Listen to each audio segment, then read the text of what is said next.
Olá pessoal, seja bem-vindo ao Teologar. Hoje eu vou trazer para você um vídeo de interpretação bíblica. Você sabe o que é exegese? Hoje eu vou te explicar o que é isso e ainda vou te ensinar 7 princípios básicos da exegese. Então vem comigo, chegou a hora de teologar.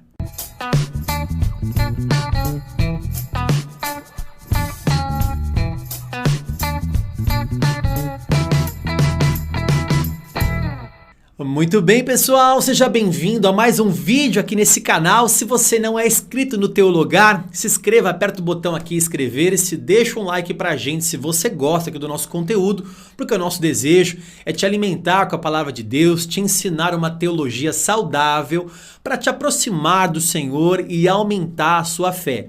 Aliás, se você quer se aprofundar mais ainda em teologia, mais ainda na palavra de Deus, aqui abaixo desse vídeo tem um link para você clicar, para você conhecer nossos cursos. Você pode escolher um dos nossos cursos e aprender um pouco mais, se dedicar, se aprofundar na palavra de Deus. Clique aqui e veja as condições para você se tornar um aluno do Instituto Teologar. Eu vou ser o seu professor e vai ser um prazer ter você aqui com a gente, tá bom?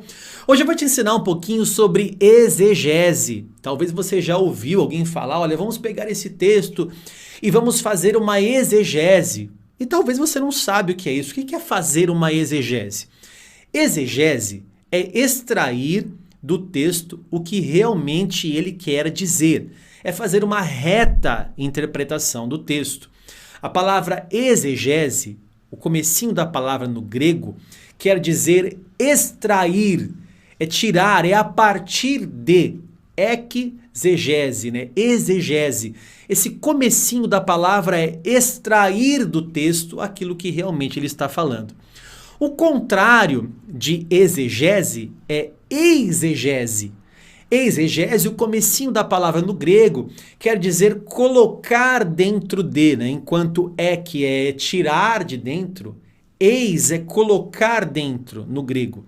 Então, exegese, extrair do texto o que ele está me falando de verdade.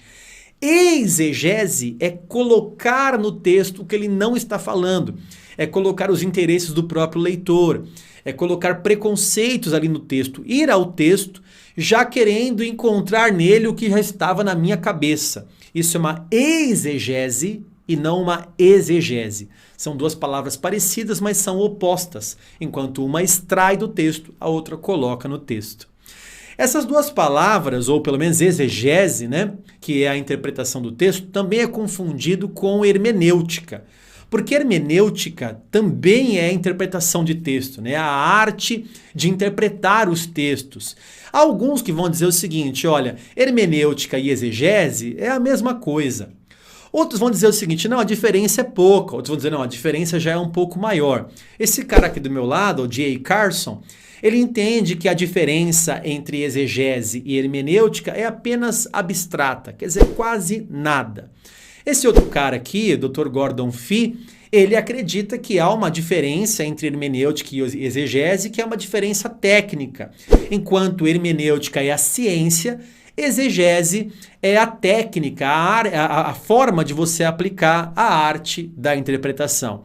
Então há essas discussões, mas etimologicamente falando, tanto hermenêutica quanto exegese é fazer uma boa interpretação do texto, é extrair do texto o que realmente ele está falando. É triste saber também, irmãos, você que está assistindo aqui o Teologar, talvez você está ouvindo pela primeira vez esses termos, né, hermenêutica e exegese, mas é triste saber que alguns pastores e líderes jamais ouviram esse termo. E que para poder pregar a palavra de Deus é necessário você fazer uma boa interpretação. Como é que você vai pregar a palavra de Deus numa igreja, num estudo bíblico, numa escola dominical, sem fazer uma boa interpretação do texto que você está explicando? Então é triste saber, se você perguntar para alguns pastores, principalmente pastores com uma linha neopentecostal, você vai dizer assim, o que é uma exegese e o que é uma hermenêutica? E nem por nomes esses pastores vão saber. Por isso a importância de executar o que Jesus falou, né? Errais por não conhecer as Escrituras e o poder de Deus. Quer dizer, eu preciso me consertar nesse erro. Eu preciso conhecer o poder de Deus, porque Ele é poderoso. Mas preciso conhecer também as Escrituras. E para isso, eu preciso me dedicar. O Espírito Santo, aprenda bem aqui, o Espírito Santo não vai substituir o teu papel de ter que ler livro, de aprender. Por exemplo, ele pode ensinar várias coisas. Aliás, o Espírito Santo é Deus, ele é onipotente, pode ensinar várias coisas. Mas dificilmente, irmãos, o Espírito Santo vai te ensinar grego, hebraico, geografia bíblica, história. Para isso, você vai ter que estudar, pegar livros, fazer cursos e se dedicar. Ele até pode te ensinar, mas geralmente o Espírito Santo não faz isso, aí cabe a você fazer. Hoje eu vou te ensinar então 7 princípios básicos da exegese, para você aplicar, a hora que você for ler um texto bíblico, você aplicar esses 7 princípios básicos. Vamos lá então? Primeiro princípio básico da exegese, princípio da unidade escriturística. Professor, o que é esse princípio da unidade escriturística? É quando você olha para a Escritura e você vê um todo. Por mais que haja na Bíblia 66 livros que foram escritos por 40 autores diferentes ao longo de 1.500 anos, esses 66 livros acabam se tornando um livro só. Há apenas uma teologia nas Escrituras. Você vai para a Bíblia e ali você vai encontrar apenas uma teologia. Não existe assim, Paulo tem uma teologia. Mas Pedro, quando eu for ler Pedro, ele tem outra teologia. Todos apontam para a mesma teologia. É uma unidade escriturística, é um fenômeno. Como é que pessoas que não se viram ao longo de 1.500 anos, viveram em momentos diferentes, falavam línguas diferentes e escreveram a mesma coisa? É porque foram divinamente inspirados pelo Senhor. Princípio da exegese, veja a unidade, veja o todo das Escrituras. Segundo princípio da exegese, leia cuidadosamente o texto. Ou seja, vá até o texto lendo a sua pontuação, a sua vírgula. É muito importante você colocar a vírgula no lugar certo, né? Você enxergar a acentuação das palavras.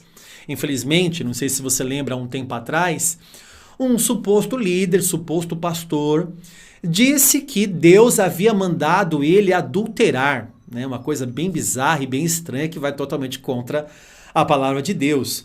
Mas um repórter foi lá conhecer essa história, não sei se você lembra disso. E ele disse que na Bíblia havia uma pessoa que Deus tinha mandado adulterar também. O repórter perguntou, deixa eu ver, pastor, aonde é que está escrito isso? E o pastor pegou o profeta Oséias e ele falou, tá vendo, vai lá e adultera. Aí o repórter disse, deixa eu ler essa palavra. Quando o repórter foi ler, a palavra não era adultera, era adúltera, porque era uma proporoxítona e toda proporoxítona deve ser acentuada. Então, há uma diferença entre adúltera e adultera. Quer dizer, não vai lá e adultera. Tome uma mulher que é adúltera. Era o que Deus tinha falado ali naquele momento. Então, olha a diferença por causa de um acento. Quer dizer, você não colocar a vírgula, a acentuação, a pontuação no lugar certo pode causar grandes prejuízos. Vou contar outra historinha rápida aqui para você. Eu estava dando aula na faculdade um tempo atrás e um dos alunos, um aluno querido, perguntou para mim, professor, você sabe por que Ananias e Safira morreram lá em Atos capítulo 5? Falei, olha, sei, porque eles mentiram ao Espírito Santo e Deus os puniu ali na mesma hora. Ele disse, não, é porque eles venderam uma propriedade que não era deles. Eu disse, vender uma propriedade que não era deles? Aonde você encontrou isso? Ele falou, no próprio texto, vamos ler comigo aqui. Aí ele pegou Atos capítulo 5, a parte em que Pedro diz o seguinte, olha, se você conservasse o valor do campo com você, porventura não seria teu, quer dizer, não estaria em teu poder, porventura não seria teu, ponto de interrogação. Só que ele leu sem o ponto de interrogação. Então ele leu assim, conservando o valor do campo, porventura não seria teu. Veja, se eu tirar o ponto de interrogação, ele leu sem a interrogação, ele leu que Ananias e Safira venderam um campo que não era deles. né? Porventura não seria teu. Há uma diferença em porventura não seria teu ou porventura não seria teu, com pontos de interrogação.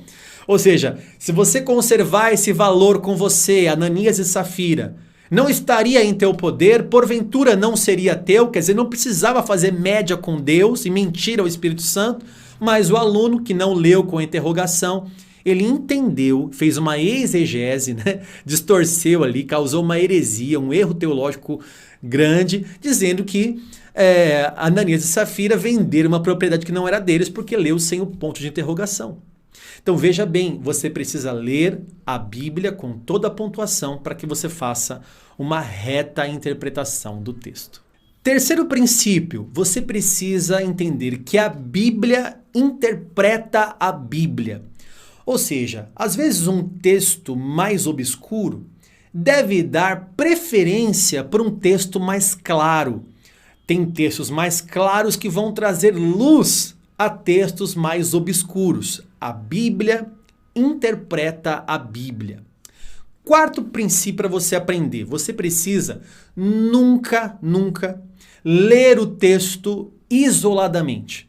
Você precisa ler o texto no seu devido contexto. Leia um pouco antes, leia um pouco depois, leia o capítulo todo, se for o caso, e até o livro todo para você entender em que contexto, não só o imediato, tem duas coisas aqui, né? Tem o contexto imediato, quer dizer, o que está acontecendo ali naquele próprio texto, e tem o contexto histórico, quer dizer, o que é que está acontecendo na história naquele momento em que foi escrito aquele texto. Então não leia textos isolados, leia o texto no seu devido contexto imediato e no seu devido contexto histórico. Quinto princípio, você precisa analisar as figuras de linguagem. Primeiramente, antes de mais nada, você deve ler o texto no sentido literal, cabendo ali, dando evidências de que aquele texto é figurativo. Então você pode entender as figuras de linguagem que foram usadas no texto. Foi uma alegoria, foi uma metáfora, foi um enigma, foi uma ironia. E assim você vai entender que aquilo que foi falado ali não é literal, mas uma figura de linguagem, mais uma hipérbole. Estava aumentando. Por exemplo, quando você vê os espias indo vigiar e olhar a terra de Canaã, viram que era muito boa, mas viram também gigantes. Aí eles dizem, nós éramos como gafanhotos aos olhos deles. Ou seja, não é literal esse texto, né? As pessoas, os seres humanos não viraram gafanhotos. É apenas uma forma de falar, né? Nós éramos como gafanhotos, quer dizer, nós éramos pequenininhos e aqueles gigantes eram enormes. Então cabe ali uma figura de linguagem, ali era uma hipérbole, né? Dando a nós éramos como gafanhotos ali, né? Pequenos demais. Então quando você vai ao texto, verifique primeiro o sentido literal. Dando evidências de que é figurativo, você vai analisar qual figura de linguagem que está utilizando o texto. Sexto princípio, interpretação, ela é científica e quando se diz da palavra de Deus, ela é também espiritual. Quando você vai ler a Bíblia, você tem que ir até a Bíblia de duas formas. Primeiro, cientificamente, sem se esquecer do espiritual. Ou você vai até ela espiritualmente, sem se esquecer do científico. Quando você vai até um texto, existem regras científicas de interpretação, que você não pode fugir delas. Como eu já falei, pontuação, contexto, figura de linguagem. É uma maneira científica de você extrair o que está dizendo ali. Ainda mais a nós que lemos a Bíblia como uma tradução, né, no português, ela foi escrita em hebraico, em aramaico, em grego. Talvez o termo original tem um sentido mais amplo do que o escritor quis dizer, do que o texto traduzido para nós em português.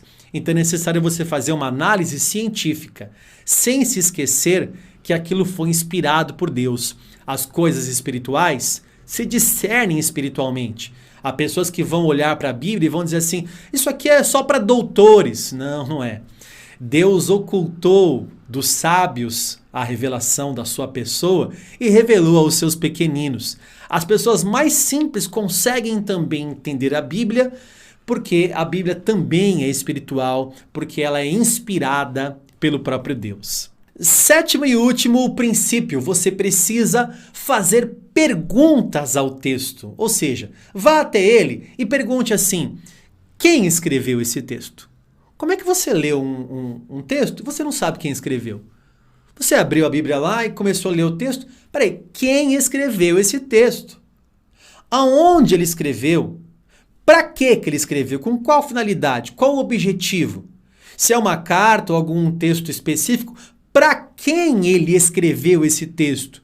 Se você fizer perguntas assim, você vai entender muito melhor.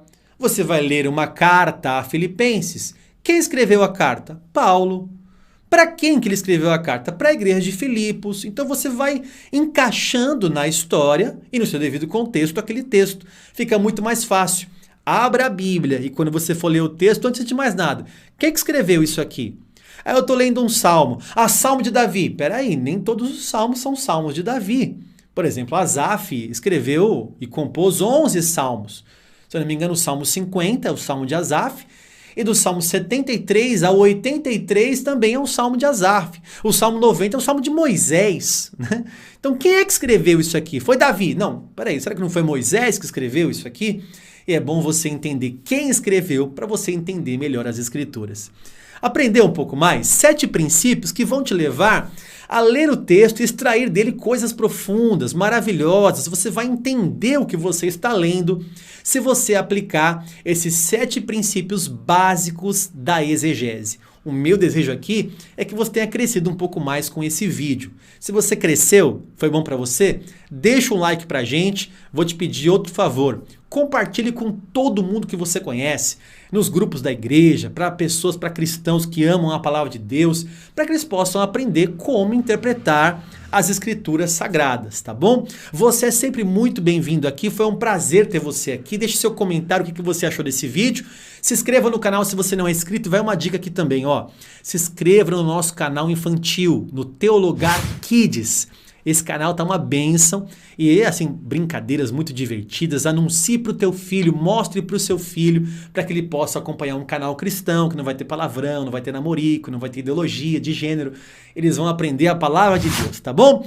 Seja bem-vindo aqui no Teu Lugar, você é uma bênção para nós aqui. Que Deus abençoe você e a sua casa e se você quer estudar, Teu Lugar.